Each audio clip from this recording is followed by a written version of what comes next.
আমার জীবনের কোনো উদ্দেশ্য নেই, কোনো গন্তব্য নেই, কোনো লক্ষ্য নেই, কিন্তু তারপরেও আমি সুখী।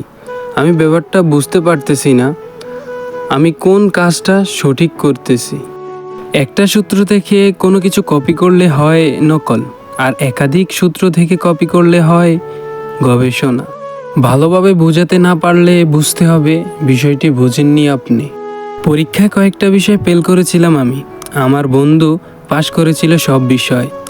এখন সে মাইক্রোসফটওয়্যার ইঞ্জিনিয়ার আর আমি মালিক। হ্যাঁ, এটা আমার কথা না, এটা হলো বিল গেটসের কথা। সত্যি সত্যি কিছু করতে চাইলে একটা রাস্তা খুঁজে পাবেন আপনি, আর না চাইলে পাবেন না। অজুহাত। কমিটি হলো কয়েকজন লোকের দল যারা একা একা কোনো কিছুই করতে পারে না, তবে একসঙ্গে এমন সিদ্ধান্ত নেয় যাতে আসলে কোনো কিছুই হয় না। একা একা মরতে ভয় পান? তাহলে বাটচালক হন। মজার ব্যাপার হলো, একটা মানুষের যখন ভয় পাওয়ার মতো কিছুই থাকে না, তখন তিনি বিয়ে করে ফেলেন। বাচ্চাদের টাকা পয়সার মূল্য বোঝানোর সহজ উপায় হলো তাদের কাছ থেকে কিছু ধার করা। টিভি ও ইন্টারনেট খুবই ভালো জিনিস, কারণ এই দুইটি জিনিস নির্বোধ লোকদের ব্যস্ত রাখে, ফলে তারা আর 10 জনকে বিরক্ত করে না সেই সময়টুকুতে।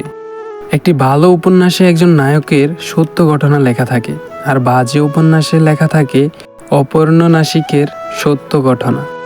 ভালোবাসো, নয়তো আমার কাছ থেকে দূরে চলে যাও। সবাই যাচ্ছ কোথায় তোমরা? আমার দুটো বিয়ের একটিও সুখের হয়নি। প্রথম স্ত্রী আমাকে ছেড়ে চলে গেছে, আর দ্বিতীয়জন যায়নি। আমি খুবই আনন্দিত যে আমি উপকামী নই। মেয়েদের পাশাপাশি যদি ছেলেরাও আমাদের প্রত্যাখ্যান করা শুরু করত, তাহলে কিভাবে আমি তা সহ্য করতাম?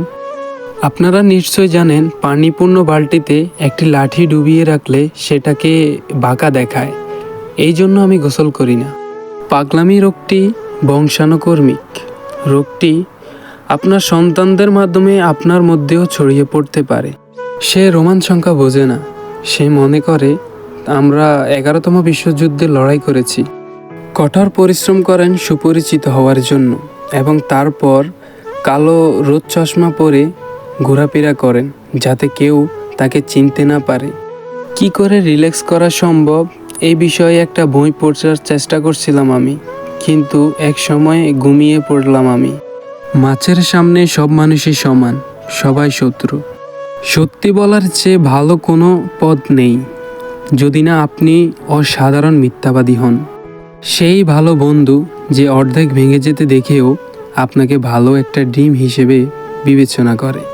আপনি যা চান তা দেওয়ার জন্য একটি সরকারি যথেষ্ট, আবার আপনার কাছ থেকে সব কিছু কেড়ে নেওয়ার জন্যই আবার একটি সরকারি যথেষ্ট। জীবনে কেবল একটা এক্সারসাইজ করছি আমি। যেসব বন্ধু এক্সারসাইজ করতো তাদের কফিনের পিছনে হাঁটা। আমি ব্যর্থ হইনি, আমি শুধু ব্যর্থ হওয়ার 10,000 উপায় খুঁজে পেয়েছি। আপনি যুদ্ধের প্রতি আগ্রহী নাও হতে পারেন, কিন্তু যুদ্ধ আপনার প্রতি বেশ আগ্রহী।